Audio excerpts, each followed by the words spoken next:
Hey friends, Sam Haymart for Test Driven TV. You know, when it's time to take clips here to the horse show, there's only a few vehicles out there that really work exceptionally well, and that is one of them. The Ford Super Duty's been with us for quite some time, yet it remains at the top of the sales chart. So let's have a look at why that is.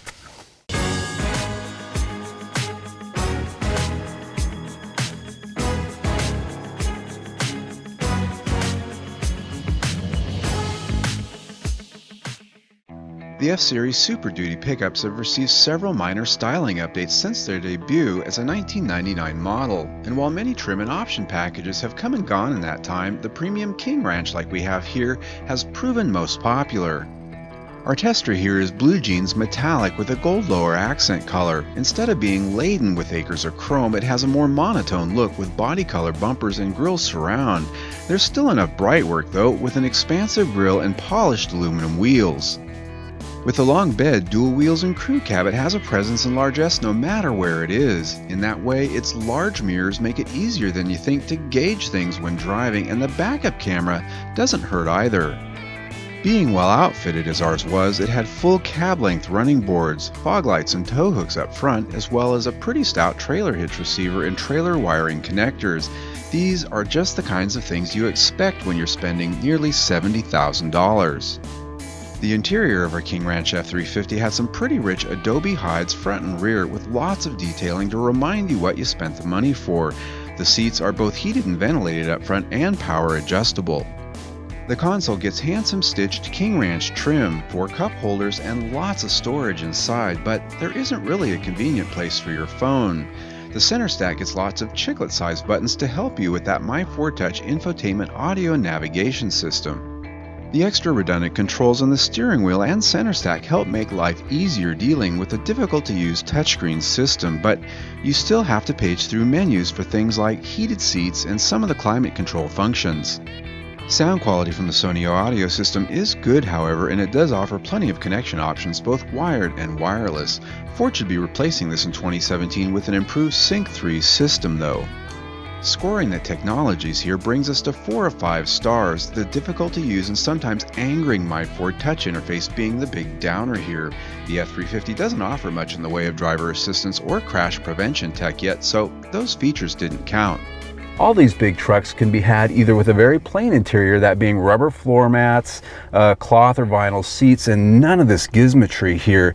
And you can have them in this really fancy Cowboy Western Store Saddle Shop edition. That's sort of what I call this scheme here. The big three, Chevrolet, Ford, Ram, they all offer this. Now, this, I would say, in my opinion, is one of the more tastefully done versions of it. I don't have a big belt buckle here that's going to burn my arm every time I get in here on a hot summer day. And here in Arizona, that's a pretty big deal. But overall, the quality of the materials here is pretty well done. Although for pushing 70 grand, I might like to see some real wood in here.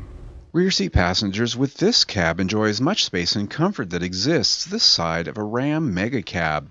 The lower cushions can fold up, revealing locking storage areas underneath. It's not called a gun safe, but I bet it gets used like one more than we know.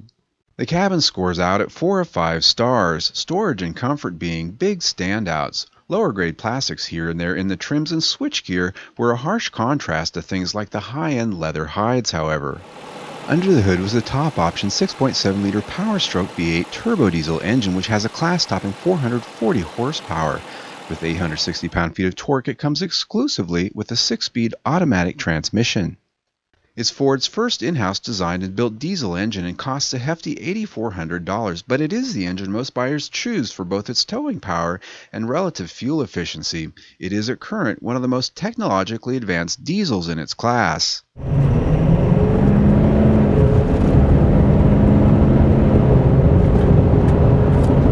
This thing offers up pretty good power. 860 pound-feet of torque. You'd think it'd be fast, but it's not, obviously, because this thing weighs a lot. So It really isn't about horsepower when it comes to speed with this thing, though. This is about towing. And what I can tell you about this engine, it's one of the most refined big engine diesel trucks I've driven in quite a while. This engine's very smooth. It's actually very quiet for its size, and this transmission does an excellent job at delivering smooth shifts, which is unusual because a lot of times these trucks, you know, they've got these heavy duty transmissions in them that are made to shift strong, tight, and so when they're unloaded, well, sometimes they can be rough and a little bit abrupt. This transmission, it's just smooth as a pussycat. It just shifts nice. It always seems to be right where you want it. And of course, there is a tow haul mode, which will hold it in those gears a little bit longer so you can pull grades and, well, just even maneuver around town with a heavy load on. This engine is really about towing and being efficient at it. As tested, our F-350 Super Duty is rated to tow up to 23,500 pounds, and in our week with it we saw an average of 15 mpg, which, given its size and unloaded curb weight of 8,200 pounds, is relatively good. Scoring it for the week, we gave the diesel engine Powertrain 5 of 5 stars, given its smooth, quiet, refined character and seemingly limitless power reserves, with excellent behavior from its 6-speed automatic transmission. When it comes to chassis, the F-350 is built more for work than play. In long wheelbase form and 4x4 trim with the dual rear wheels, it has the heaviest of solid axles front and rear. The front suspension is, however, coil sprung, which seeks to offer better dynamics. Out on the highway at speed, with the long wheelbase this thing has, it actually has a pretty stable and quiet ride.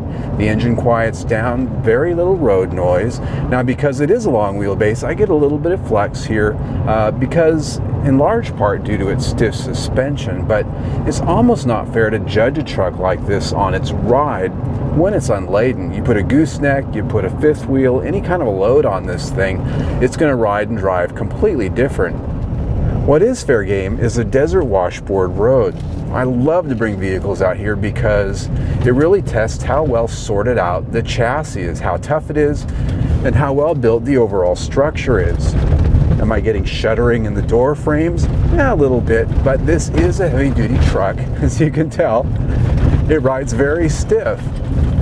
But this is an environment that a lot of owners of this truck are going to be subjecting it to, so this really isn't anything out of the norm. The one thing that does really stand out to me, though, is I am getting quite a bit of kickback through the steering over some of these rougher ruts and some of these bumps, and that's because this does have a solid front axle, not an independent front suspension here with the four-wheel drive. And so because that is a solid axle, it's dancing around just like a solid rear axle would, only here the steering is connected to it. Scoring up the chassis this week, while consideration is given to the fact that this is a work truck, we still felt that the harshness, in particular with the front suspension and steering on rougher roads, was below the class average. Thus, it earns 3 of 5 stars. The Ford F-Series Super Duty is a truck that's been with us for almost 20 years. Ford has curated the pickup well over the years with just enough updates in chassis, powertrain, and styling to keep it selling better than its competitors. Its age is, however, starting to show here and there as we score it for overall quality. This is particularly in the rattle, squeak, and shudder factors you see and feel living with it every day. This brings our quality feel score to 4 of 5 stars. As tested, our Ford F-350 Super Duty came in at just under $70,000 as optioned, and you can push it further towards $80,000 if you pile on more stuff. This is a hefty sum, and yet some features competitors now offer aren't even available here, earning it a value score of 4 of 5 stars. Summing it up for the Super Duty, it might be on the market for quite some time with very few changes, yet this week it still earns 4 stars for the week. I'm Sam Haymart for Test Driven TV. I hope you enjoyed the ride. Did you enjoy the ride? Hey folks, Sam Haymart for Test Driven TV. You know, when it comes time to take Eclipse here to the horse show, hook him up to the truck and, well, maybe bring a friend or two, there's only a few vehicles that really work to tow him there. And this, well, this is one of them. This is, okay, stop. Hey friends, Sam Haymart. You know, when it's time to load up Eclipse here and take him to the horse show with that trailer, and this, animals, are we, okay, is these, come on, back over here. There we go. The Ford Super Duty's been with us for quite a few years, yet it remains at the top of the sales chart. So let's take a look and find out why that is. You know, when it's time to take Eclipse here to the horse show, there's only a few trucks out there. I knew this was going to be... Well, folks, summing it up, just leave it running. Summing it up for the... Summing it up for the... Okay. Hey, buddy. Okay. Well, it sure is a good thing that horses don't have a Screen Actors Guild. Otherwise, I'd have to pay them more than apples and carrots. If you like the test drive, click on the link right there and subscribe to our YouTube channel. We do this all the time. Okay, that's good.